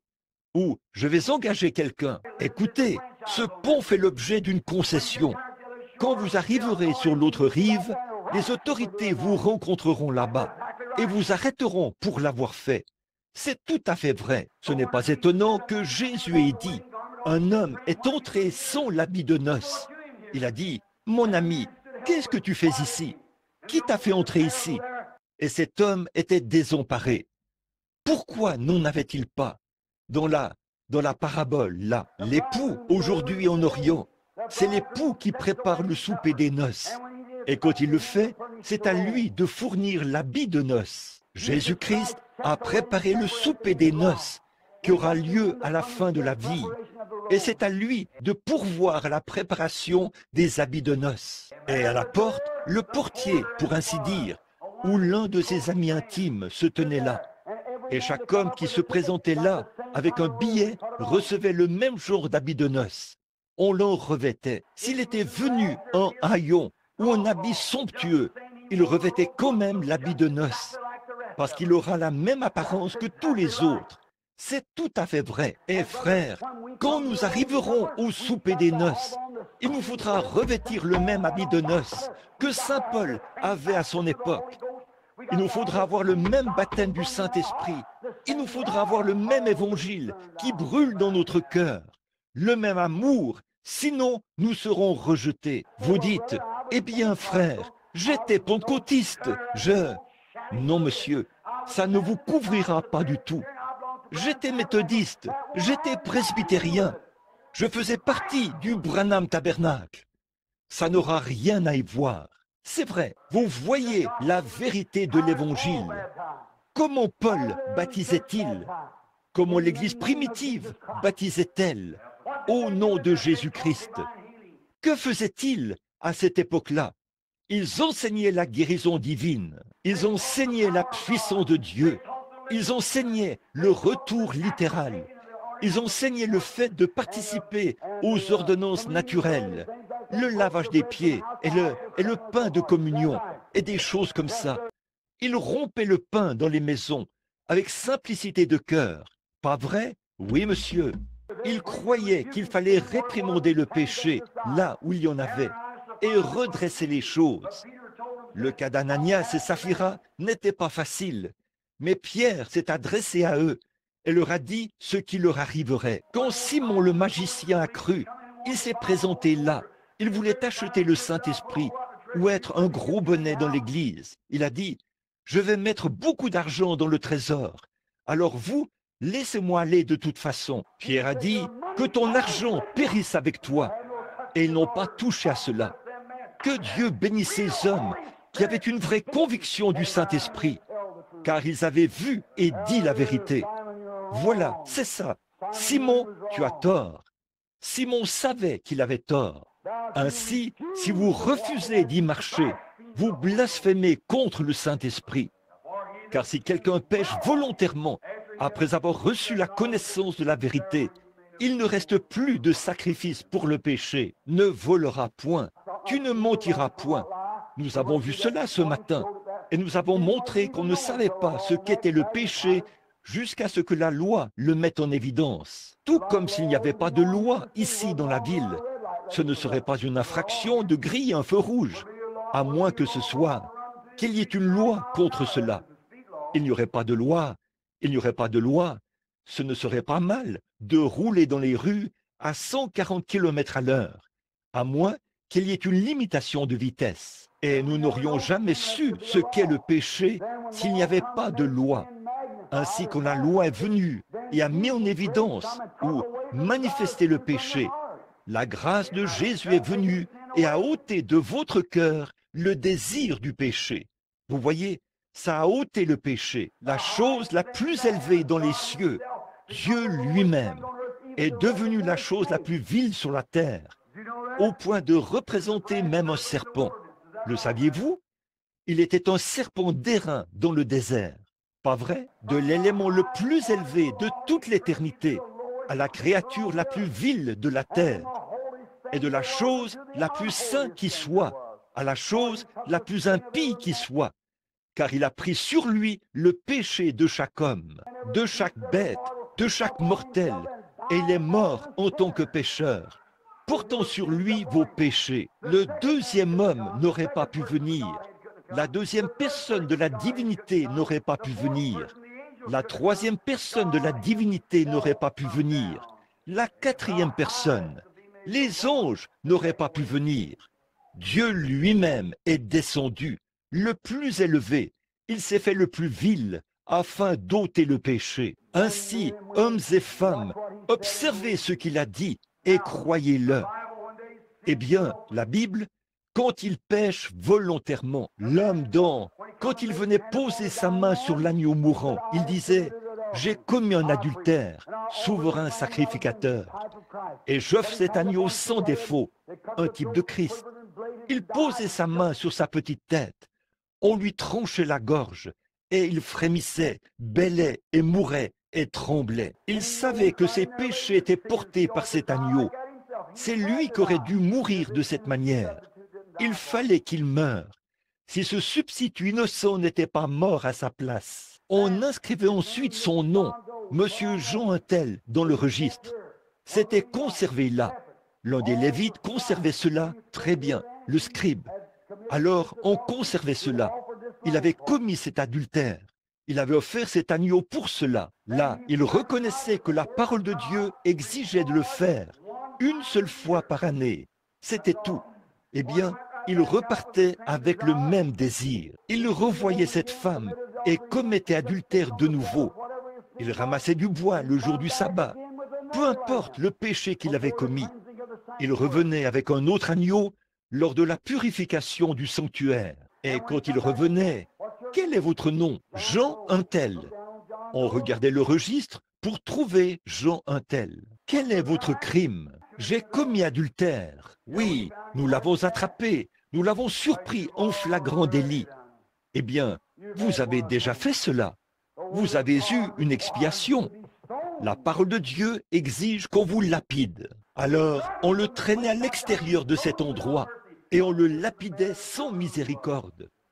Peu m'importe s'il était le maire de la ville ou qui il était. Peu importe qui c'était, il mourait sans miséricorde. C'est vrai, parce qu'il avait rejeté la parole de Dieu. Dieu exigeait un seul agneau et il avait rejeté cela. Et là, Paul a dit, ça c'était sous la loi de Moïse.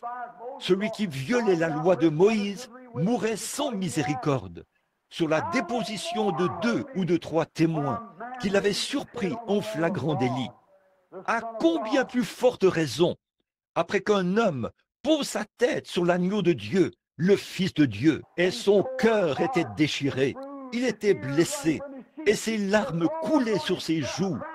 Il avait des épines sur sa couronne, et le sang mêlé de larmes salées coulait sur son visage et descendait sur son corps meurtri. Et un homme viendra là et dira, « Oui, je suis convaincu que c'est le Fils de Dieu. » Puis il fera volte-face et refusera de croire à sa grâce, à sa miséricorde et à sa parole. Paul a dit, si quelqu'un le fait volontairement, il ne reste plus de sacrifice pour le péché, mais une attente terrible du jugement et l'ardeur d'un feu qui dévorera le rebelle. Mon frère, une fois que la vérité vous est présentée, je pose ceci comme fondement qui servira de base pour le réveil à venir. Apportez votre Bible chaque soir. Apportez votre crayon, apportez votre carnet pour prendre des notes. Et chaque fois que vous verrez quelque chose que vous ne comprenez pas, venez et plaidons ensemble. Moi aussi, je veux connaître la vérité. Je suis tout aussi ouvert à la vérité que vous. Et je veux savoir ce qui est vrai et ce qui est faux. Car je ne veux pas désobéir à la moindre chose qu'il a dit de faire. Voyez, je veux tout ça dans mon cœur. Mais il faut que ça vienne par la parole. Car si nous sommes volontairement incrédules, après avoir reçu la connaissance de la vérité, il ne reste plus de sacrifice pour le péché. Permettez-moi d'ajouter ceci pour terminer dans un instant. Regardez, or quand Jésus leur a dit qu'ils avaient blasphémé contre le Saint-Esprit, ce qui n'était pas pardonnable, un péché impardonnable. Regardez, Ésaïe le prophète, tous, Jérémie, tous les prophètes, ils ont dit, quand le Messie viendra, ça, ce sera lui. Dieu, Jésus-Christ était la parole de Dieu, pas vrai? Le rejeter, lui, c'est rejeter la parole. Pas vrai? Au commencement était la parole. La parole était avec Dieu et la parole était Dieu. Et la parole a été faite chair et elle a habité parmi nous. Et ici, C'était la parole écrite de Dieu manifestée ici en tant que parole de Dieu sur la terre. Chaque parole qu'il prononçait était la Bible. Chaque paragraphe qu'il a pensé était une parole écrite. Il était la parole de Dieu. Et quand la parole écrite avait déclaré qu'il était la parole, alors quand il est venu et s'est manifesté ici sur la terre, et que ces gens regardaient la parole et l'ont rejeté, vous saisissez ce que je veux dire? Parce qu'ils perdaient leur prestige, étant donné qu'il fallait qu'ils quittent leur église. Tout le monde disait, si vous croyez ce genre d'hérésie, nous vous chasserons tout simplement de l'église. Eh bien, ils ne pouvaient pas croire en lui. Ils croyaient en lui dans leur cœur, mais ils ne voulaient pas de lui. Ils ne pouvaient pas se permettre de le confesser publiquement, parce que, s'ils le faisaient, on les chasserait de leur église. Donc, ils ont aimé la gloire des hommes plus que la gloire de Dieu. Ils disaient, eh bien, notre église ne l'enseigne pas tout à fait comme ça. Alors nous allons simplement regarder ces mêmes vieux démons qui vivent aujourd'hui. Certainement, ils vivent aujourd'hui. Eh bien, ma mère était catholique et ma mère était presbytérienne. Et je vous le dis, c'était bon pour ma mère. Maman a marché dans la lumière qu'elle avait. Mais le jour est venu où la lumière de l'évangile brille. La théologie des églises chrétiennes se meurt. C'est un échec. Maintenant, c'est vous que Dieu prend afin de se révéler à nouveau par son Église, le corps ressuscité du Seigneur Jésus-Christ. Ressuscité hors des attitudes ecclésiastiques, ressuscité hors des églises formalistes et froides, ressuscité hors du fanatisme. Dieu relève un tas d'ossements et le recouvre de peau par la puissance du Saint-Esprit qui apportera l'évangile en ces derniers jours, avec des signes et des prodiges jusqu'à la fin du monde. Ils enseigneront la Bible, ils la défendront, ils aligneront leur vie sur elle. Ils ne feront aucun compromis, ni à gauche ni à droite. C'est vrai, ils s'en tiendront strictement la parole et ils iront de l'avant. Et Dieu sera avec eux chaque jour, confirmant la parole par les signes et les prodiges qui l'accompagnent. Alléluia! Vous tous, étoiles du matin, levez-vous et brillez.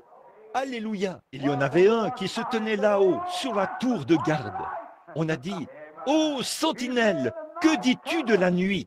Il a dit, « La nuit vient, et le matin vient aussi. » Regardez bien, il fait toujours nuit avant le matin. C'est vrai, il mesurait le temps par les étoiles. Et juste avant que le moment arrive, avant que le jour se lève, la lumière qui descend fait pression sur les ténèbres, jusqu'à ce que ce soit le moment le plus sombre qui soit. Puis la lumière paraît. Il y a de l'obscurité juste avant le lever du jour. Si vous êtes quelqu'un qui connaît bien les montagnes, oui, peu m'importe de quel côté vient le vent, la manière dont il souffle et combien il souffle fort. Une fois que le premier rayon de lumière déchire les cieux là-bas, le vent s'engouffre dans le vallon, il descend dans la vallée.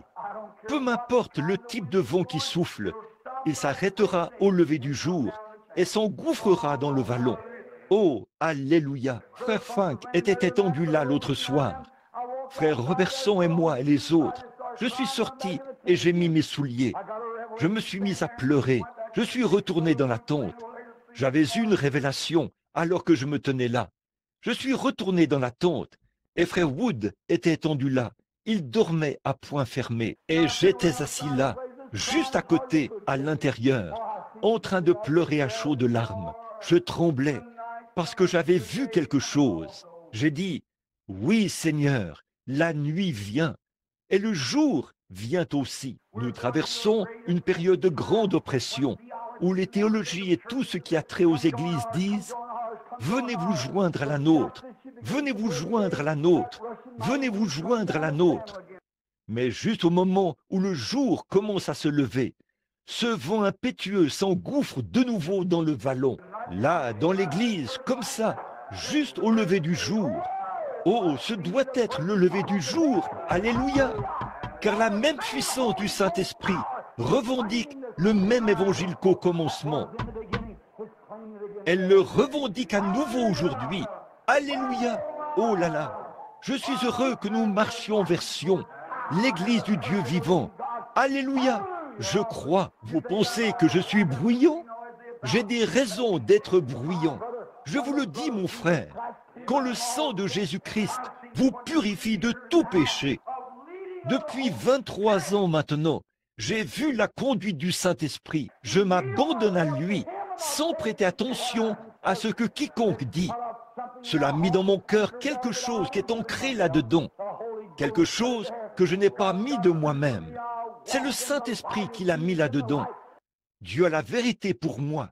Je marcherai dans la lumière, puisqu'il est dans la lumière. J'aurai la communion fraternelle avec les uns et les autres, alors que le sang de Jésus-Christ purifie de toute iniquité. Car si quelqu'un pêche volontairement, rejette volontairement, après avoir eu connaissance de la vérité, il ne reste plus de sacrifice pour le péché. Hommes et femmes, écoutez maintenant, mes amis chrétiens, si tout ce que vous savez, c'est simplement de venir à l'église, arrêtez cela tout de suite. Arrêtez de penser que tout va bien pour vous. Si vous avez un esprit qui imagine, eh bien, je crois que je suis sauvé, et que vous voyez que vous êtes toujours en train de vous chamailler, ou que vous êtes toujours en train de faire des histoires. Il y a quelque chose qui cloche chez vous. Si vous voyez que vous n'arrivez pas à ôter l'inimitié de votre cœur, si vous voyez qu'il y a quelque chose comme ça, ne vous y trompez pas. On ne se moque pas de Dieu. C'est vrai, ce qu'un homme aura semé, il le moissonnera. C'est vrai. Ce que vous devez faire, vous dites, eh bien, je crois que j'ai le Saint-Esprit. Si vous voyez que ça ne porte pas le fruit de la douceur, de l'abandon, de la bonté, de la bienveillance, du pardon, et ainsi de suite, alors il est temps pour vous de vous secouer, car si vous péchez volontairement, après avoir reçu la connaissance de la vérité, il ne reste plus de sacrifice pour le péché, jusqu'à ce que vous veniez rectifier cette chose. C'est vrai, si vous savez que vous agissez mal, avancez le plus humblement possible, sondez la chose. Eh bien, dites-vous, je vais regarder cela un de ces jours. Un de ces jours, c'est peut-être trop long. Il se peut que vous ne soyez plus en vie un de ces jours. Ce qu'il faut faire, c'est de sonder cela tout de suite. C'est vrai, regardez cela et voyez si c'est vrai.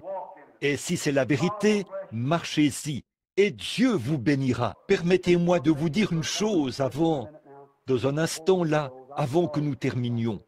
Je suis désolé de vous retenir comme ça, mais je vais vous dire certaines choses que je sais. S'il y a une chose à laquelle je peux attribuer l'assurance que j'ai lorsque j'affronte des situations, lorsque je sais que telle et telle chose se dresseront sur mon chemin pour me défier de temps à autre, face aux démons et aux puissances, il y a une chose sur laquelle je peux m'appuyer et me sentir à l'aise. Deux choses principalement. Une chose que je sais au plus profond de mon cœur, c'est que j'ai essayé d'enseigner la parole exactement comme ce qu'elle dit. Je sais que Dieu a promis d'honorer cette parole. Peu m'importe qui la prêche, d'où elle vient, si elle est prononcée par un hypocrite, Dieu honorera la vérité. Vous croyez cela? Peu importe que ce soit le plus grand hypocrite du monde, Dieu honorera la vérité. C'est vrai, je sais que c'est la vérité, parce que je l'ai lu dans cette Bible. Je sais que c'est la vérité.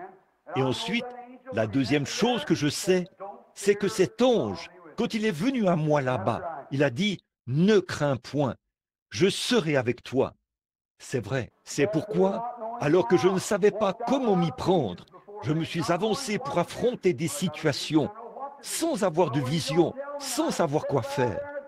Quand j'ai une vision, je sais quoi faire. Mais lorsqu'il ne me le dit pas, je dois quand même avancer là pour relever le défi de ces choses négatives. Là, je me dis, Seigneur, j'ai annoncé tout le conseil de Dieu, sans en rien cacher. Tout ce que tu as dit de faire dans cette Bible, j'ai essayé de m'y conformer. Par conséquent, Seigneur, ta parole est dans mon cœur. Tu es tenu de veiller sur ta parole. Seigneur, s'il y a quoi que ce soit que je suis censé faire et que je ne l'ai pas fait, alors cela m'a été caché. Je sais que j'essaye de marcher avec toi et je sais que tu as honoré cela et tout. Mais j'ai dit des choses aux gens, même si ça me faisait parfois très mal de les dire aux gens. Mais je les leur ai quand même dit, car c'est la parole. Et je ne dirai jamais aux gens de faire des choses si je ne les fais pas moi-même. Oui, je m'avance comme ça, puis je m'approche un peu plus en me disant, Seigneur, je vois cette puissance qui se tient là-bas, ce démon qui est prêt à vous défier et qui vous met au défi de l'affronter. Je dis, Seigneur, ce n'est pas ma parole, c'est sur la tienne que je m'appuie maintenant. Je m'avance là en prenant mon temps. Quand j'arrive là-bas, je me dis, ô ange de Dieu, puisse ta présence s'approcher, car tu es son serviteur qui est envoyé pour me protéger en ces heures-ci. Et là-bas, tu m'as promis que partout où j'irai, tu seras avec moi. Alors, je m'avance là et je dis, alors, au nom de Jésus-Christ, je dis la vérité.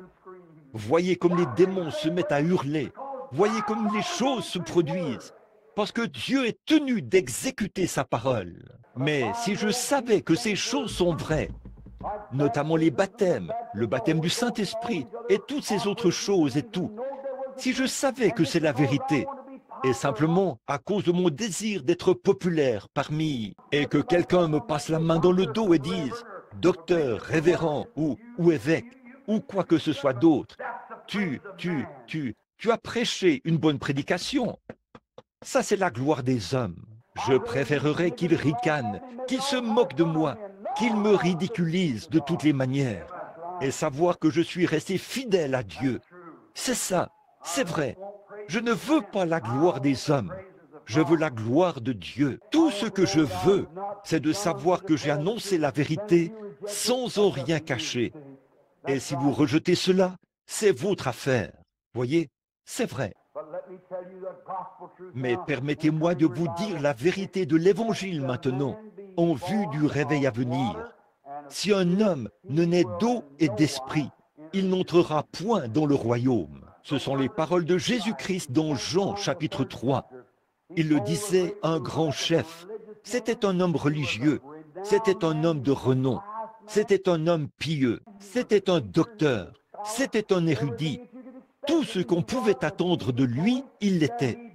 Mais Jésus lui a dit qu'il n'avait pas la vie éternelle, parce qu'il n'avait pas été, il ne comprenait même pas cela. Il a dit, si un homme ne naît de nouveau, eh bien, il ne peut voir le royaume de Dieu. Peu importe combien il est religieux, il appartenait à la plus grande église.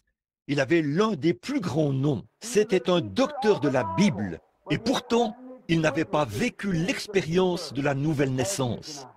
L'avez-vous vécu ce soir? Je veux vous poser une question simple et directe. Je ne dis pas ça pour vous mettre dans l'embarras. Je préférerais être dans l'embarras ici plutôt que d'être dans l'embarras là-bas. Ne préféreriez-vous pas cela?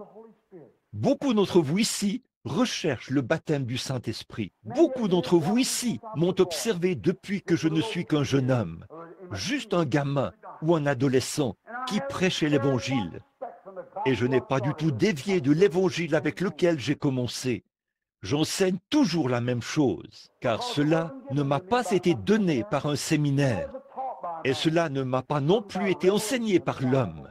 C'est venu par révélation de la Bible. C'est vrai. Par conséquent, je sais que cela vient de Dieu. Et je m'en suis tenu au même évangile. Il y a bien des années, je prêchais le baptême d'eau au nom de Jésus-Christ.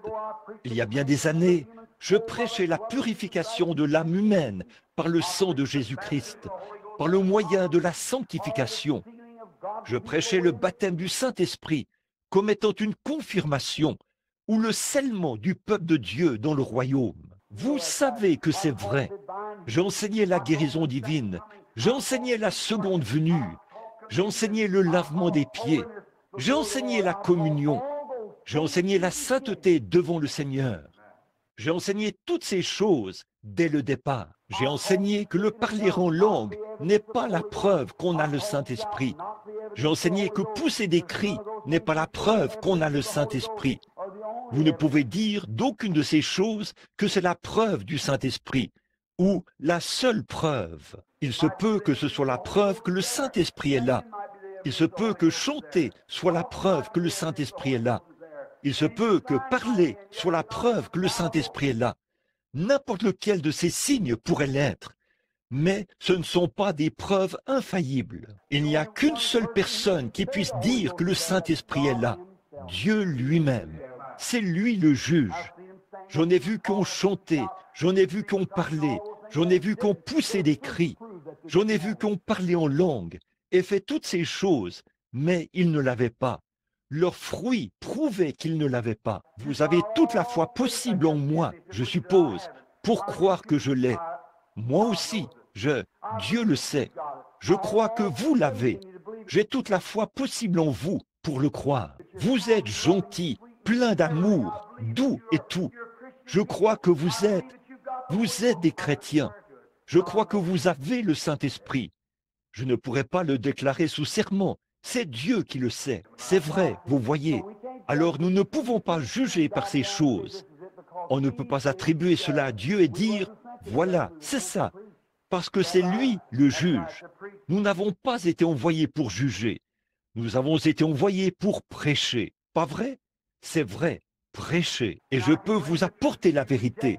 Si vous rejetez cela et que vous vous en allez, je sais que la Bible dit que si vous le faites, alors il n'y a plus de rémission des péchés, tant que vous ne revenez pas rectifier cette chose. C'est tout à fait vrai. Donc, si vous voyez la vérité, marchez dans la vérité. Et maintenant, alors que vous venez, je veux vous demander quelque chose.